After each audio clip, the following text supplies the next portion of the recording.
Liebe Katharina Benziger, warum hast du das Buch verfasst, Frucht des Geistes? Das ist entstanden in der Kleinkinderphase, als ich gemerkt habe, ich brauche dringend mehr Geduld.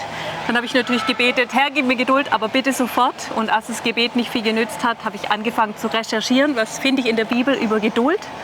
Und so bin ich letztlich bei der Frucht des Geistes gelandet und nicht nur bei der Geduld stehen geblieben.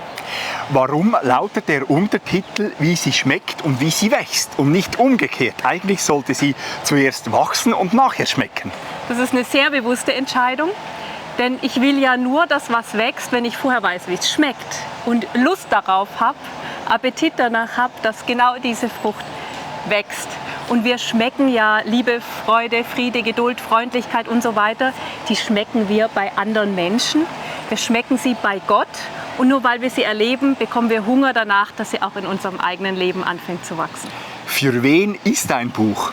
Mein Buch ist für jeden. Also ich kenne Pfarrer, Pastoren, die ganze Predigtserien damit vorbereiten. Ich kenne mehrere Hauskreise, die damit arbeiten. Sehr viele Einzelpersonen, die es einfach nehmen, um für sich in dieses Thema zu vertiefen.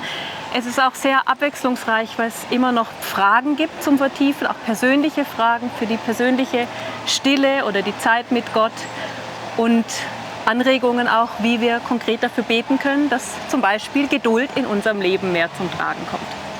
Vielen Dank für dieses kurze Interview.